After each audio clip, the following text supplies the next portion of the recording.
Nagkaaberya naman sa isang checkpoint sa Maynila, patay ang dalawang hinihinalang holdupper matapos lagpasan ng checkpoint at makipagbarilan umano sa mga polis. Balitang hatid ni Jay Sabale. Dead on the spot ang dalawang lalaking ito matapos makipaghabulan at makipagbarilan sa mga pulis sa Abad Santos Avenue sa Maynila bago mag-alas 12 ng hating gabi. Kwento ng mga pulis habang isinasagawa nila ang kanilang checkpoint.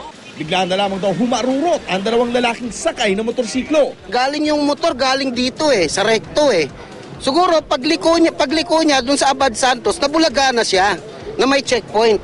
Kaya instead na huminto, dumire-diretso na. Nilampasan ng riding in tandem ang checkpoint kaya sinundan ng mga pulis ang dalawa. Pero di pa man daw nakakalayo, nagpaputok na ang dalawa kaya napilitan silang gumanti. Hinala ng mga pulis, hold-upper ang dalawang lalaki. Kung ikaw naman wala kang tinatago hindi ka naman matatakot sa checkpoint natin Pinapatupad natin ang COMELEC checkpoint at sumunod sila sa regulasyon.